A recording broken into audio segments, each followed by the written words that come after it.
Welcome to This Explainer. Today, we're decoding the Datatism.com reference architecture. We're going to show you exactly how to build enterprise AI that actually scales and delivers measurable, reliable outcomes.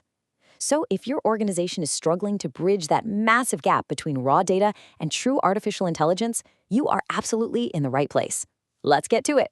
Right off the bat, let's confront a massive trap that so many enterprise leaders fall into. It's beautifully summarized by this one central principle.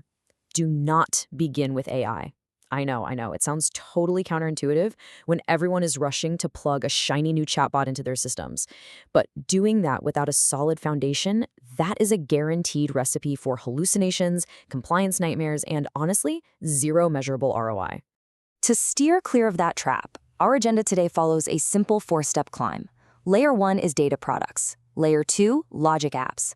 Layer 3, AI products. And finally, we'll cover some common architectural anti-patterns you definitely need to avoid.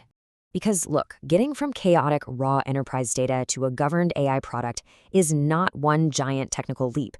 It's a step-by-step progression of capabilities. You literally cannot skip steps here. You have to move methodically from source systems to integrated data, establish governed data products, apply your logic, enable AI, and only then, finally, achieve a true AI product.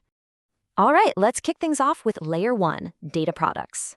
Now, you might hear this term thrown around a lot, but a data product is vastly more than just some table sitting in a database or a messy spreadsheet getting passed around over email. It's a formalized contract of truth. It answers a really vital question for your organization. What business information can our users, our applications, and our AI systems actually trust? Because if your data isn't trustworthy, any AI you build on top of it will spectacularly collapse. So, how do you actually build one? Well, to graduate basic data into a trusted, reusable asset, you need a very specific formula. Integrated data by itself just isn't enough. You need business meaning so people actually understand what they're looking at. You need explicit ownership so someone is held accountable. Plus, you need strict quality controls, a documented data contract detailing schemas and freshness, and standardized access services. Combine all of those, and boom, you have a true data product. To put this into perspective, let's track a real-world high-tech manufacturing scenario throughout our architectural climb today. We'll start with a data product that tracks global component availability. Notice the absolute certainty required here. We define the grain all the way down to the serialized SKU, per warehouse, per hour. The freshness is updated every 15 minutes. It has a clear owner in the supply chain domain and a ruthless quality rule requiring 100% reconciliation against physical stock counts. This right here, this is business truth. You can bet your bottom line on this data. Moving right along, let's step up to Layer 2, logic apps. Here is a crucial distinction. While data products give us the foundation of truth, logic apps apply deterministic rules to produce a concrete business action. Think of it this way. A data product might tell you exactly how much cash you have in the bank, but a logic app uses that truth to execute your business intent, like automatically prioritizing which accounts to chase today or simulating your profit margins. It's really essential to understand that a logic app answers the question of what the business should calculate, decide, or approve using the data we just secured. Think of a logic app as the actual engine of your business process. It is highly deterministic, meaning if you feed it the exact same inputs, it will always generate the exact same output. No surprises. And just like before, there's a formula here. The logic app basically acts as a consumer. It takes the data products we just built in Layer 1, and it wraps them up in deterministic business rules, calculations, decision logic, and user workflows. This is exactly how you take raw facts and turn them into real operational momentum. Back to our manufacturing example. Let's say we have an order fulfillment and shortage engine. The rule here is simple math. If available stock minus committed orders is less than our safety buffer, we flag a shortage. There's no guessing, no probability, it's just a hard, unbending rule. Then the deterministic action kicks in, automatically reallocating the remaining stock strictly based on our customer contract tiers. Tier 1 gets fulfilled first. The output is a clear, fully auditable schedule. Okay, now for the really fun part. Layer 3, AI products. This is exactly where AI actually belongs in the enterprise. But listen closely. It should never replace dependable business rules. If you need to calculate taxes, you use deterministic logic. You really don't want AI getting creative with the IRS, right? You need 100% accuracy. But if you need to identify hidden market patterns, forecast demand, or maybe estimate the likelihood of a supplier being late, that is where you use probabilistic intelligence. AI augments your hard rules with prediction and reasoning. But here is the thing. Just throwing an AI model at a bunch of data is not building an AI product. If you just connect a chatbot to your internal wiki, you do not have an AI product. A true AI product requires an entire ecosystem of governance to be enterprise-ready.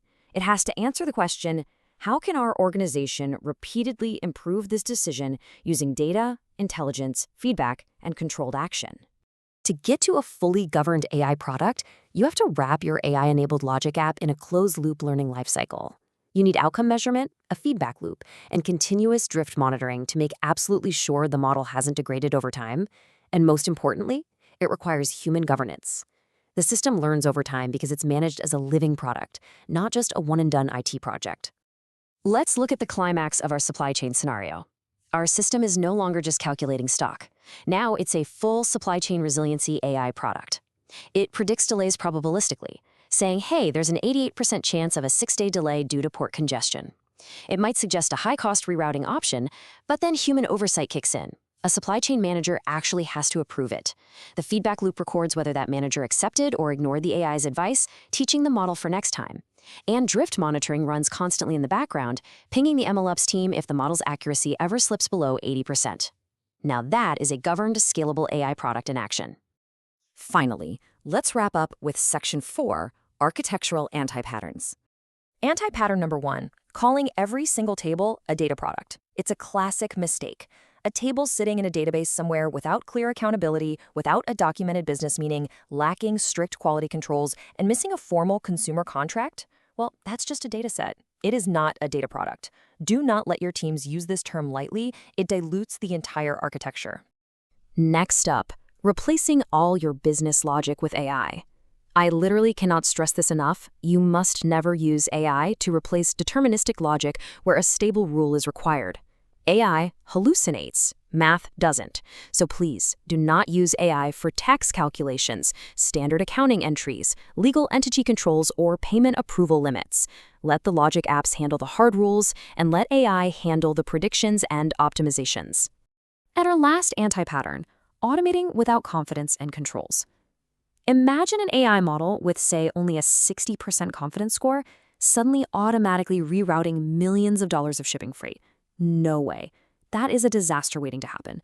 Low confidence or high risk probabilistic AI outputs should never, ever directly execute operational actions without human in the loop governance. Automation is a dial, not a switch, and you really need to govern those thresholds carefully.